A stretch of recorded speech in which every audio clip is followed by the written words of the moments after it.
Quick message to all our viewers before we get started on today's video. It has come to our attention that over 90% of our regular viewers are not subscribed to the channel. We request you to please click the subscribe button and also the bell icon so that you can be notified when the next video from Mythology is out. The bigger the channel gets, the better the quality of videos that we do for you also gets. So please help us make some amazing videos by supporting the channel and clicking that subscribe button. Thank you. Now over to the video. Hello everyone and welcome to another episode of Mythology with your host Nitin Nair. As we had seen in our previous episode, we had discussed we are going to be comparing a couple of characters from multiple mythologies and seeing how they stack up against each other, because technically they are supposed to be the very same character. In our last two episodes, we compared the Egyptian Sphinx and the Greek Sphinx, and now we are going to be sticking around Greek mythology a little more longer and compare two characters from mythologies that are extremely similar in nature: Greek mythology and Roman mythology. And the character that we are going to be looking at is Heracles or Hercules. So in this episode, we will be looking at the Greek version or Heracles and seeing what this character is all about. Heracles is one of the most celebrated characters in Greek mythology. He was the son of Zeus and goddess Hera, and was regarded as a symbol of bravery and strength. Even today, people still use the word Herculean to refer to this mythical hero. He had many interesting stories to tell, as he appeared in hundreds of myths. Heracles was almost killed after his wife Deianira gave him a poisoned shot which caused him to experience severe pain. To end his suffering, he built a funeral pyre on Mount Oeta, and he climbed to the top of the pyre and waited for someone to pass by so it could be set alight. After his friend Poeas lit the fire, Hercules was then burned to death. He was then taken to Mount Olympus and became an immortal deity, where he married the goddess Hebe. According to Greek mythology, Heracles was the strongest man that ever lived. He was depicted as a large and muscular man, and he could be identified by his various weapons, such as his bow, his club, and the skin of the Nemean lion. Heracles was the son of Alcmene and Zeus, while also being a foster child of Amphitryon.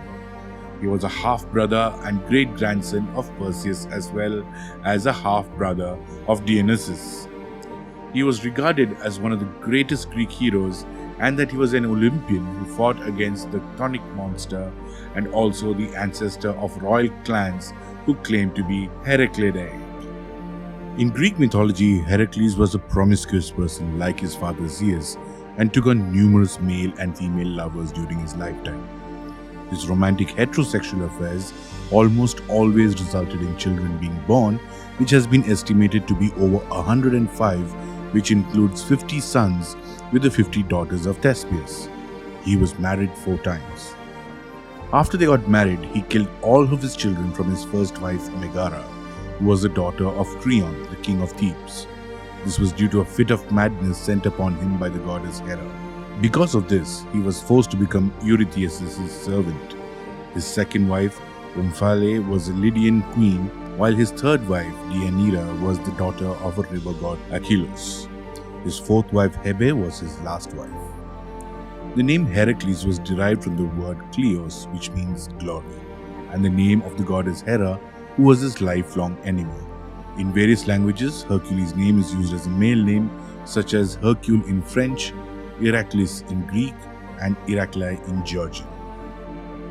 Hercules was known for his incredible feats, such as traveling to the underworld twice and wrestling death.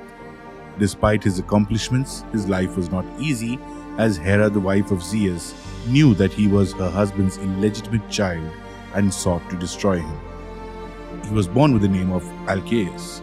He then changed his name to Heracles, which literally meant glory of Hera, to reflect on his life with the goddess.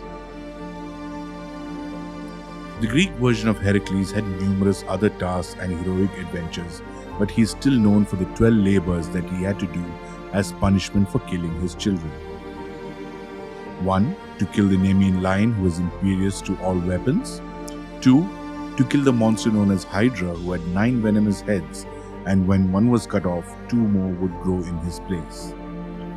3. To capture the Serenithan Hind who was sacred to the goddess Artemis. 4. To capture the Erymanthian boar. 5. Cleaning the stables of Augeas in a day.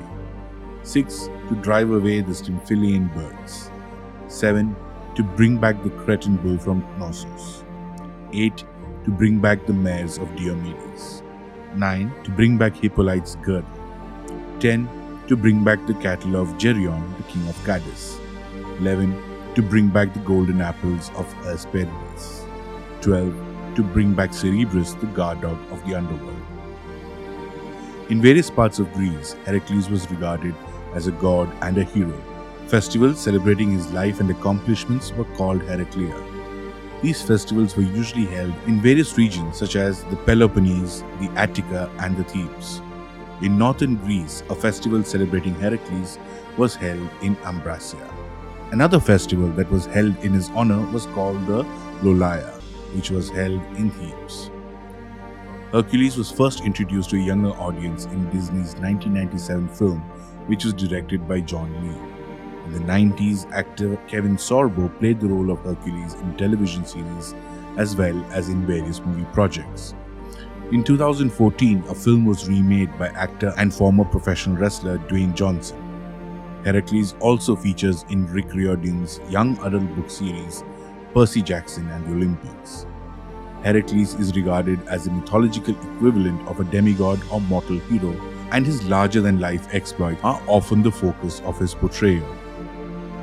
As you can see, Heracles has been a very important part in Greek mythology, and it was no wonder that the Romans decided to adopt this character as part of their mythology as well, to highlight the capabilities that human beings can achieve. As part of our 2-part series where we look at both the Greek and the Roman versions, we are now going to be looking at the Roman version in our next episode, and hopefully we will be able to differentiate between the two and bring about a system wherein we can definitely identify which character belongs to which mythology. Until then, drop us a like, a subscribe, a comment, and better still, tell your friends about Mythloke and invite them to join the journey that we are on. Thank you very much for tuning in to another episode.